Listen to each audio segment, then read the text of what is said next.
Today we are reading Galatians 4:20.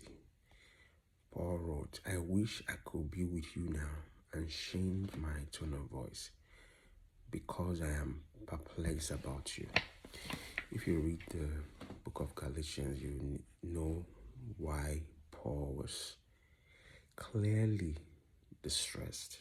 He was distressed because this church had fallen into the hands of false teachings that seems innocent, that seems like, okay, we're not so sure, or okay, these people are saying this thing, that is how to be accepted by God, and that's what we should do too. But Paul was vehement. Paul was angry, determined to show these people that the gospel cannot be played with, cannot be tinkered with, cannot be modified. And he was saying that he's perplexed, just putting it mildly, like it's so much distress. I imagine someone trying to so much distress. It was so distraught that it was like, okay, I'm gonna pull my hair out. Like it doesn't. He's trying to communicate how important, how they are falling into they are falling away from the gospel. Is such a distressing thing for him. Said, I am perplexed about you.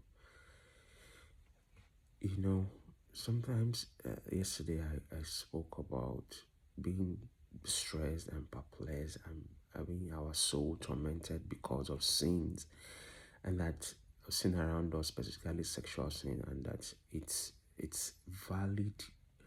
It's a valid soul response to be distressed when we hear or see sin in the sexual context now. But here we see Paul expressing something similar when it comes to false teaching. He's distressed. It's unsettled by it. It's not going to just take it and just move on. He wanted to do something about it. He wanted to write a letter. He wanted to charge. He wanted to give. He wanted to bring truth to bear and chase away whatever that falsehood was. Even in the same book, he said, my little children for whom I travail again.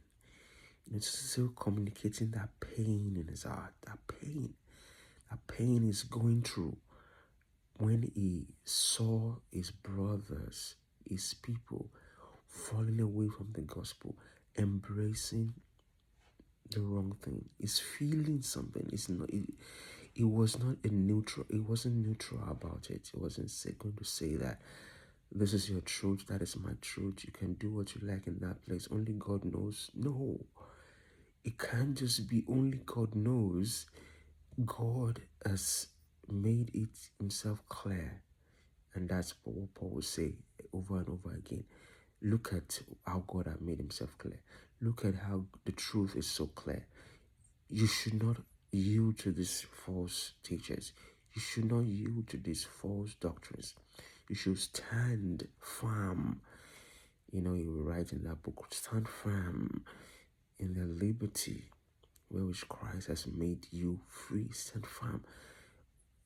There's no need for the church to stand firm if things are not going to come and push us away from the validity of the truth of the gospel, push us away from our embrace of the truth. And the truth is so important. Jesus Christ said, I'm the way, the truth, and the life. So the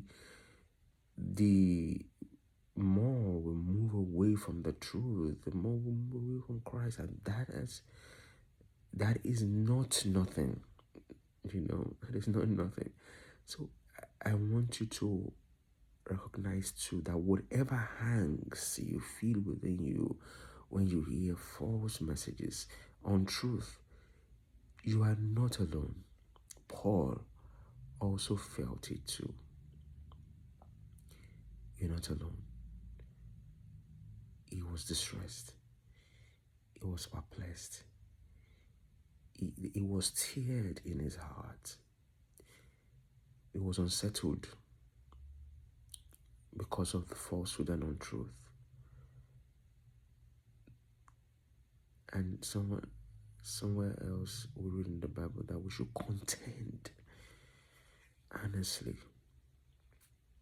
for the faith that was once and for all delivered to the saints. Contend. The contention comes within us for us to see that tension. This is not true. This is not the truth. God bless you. See you tomorrow.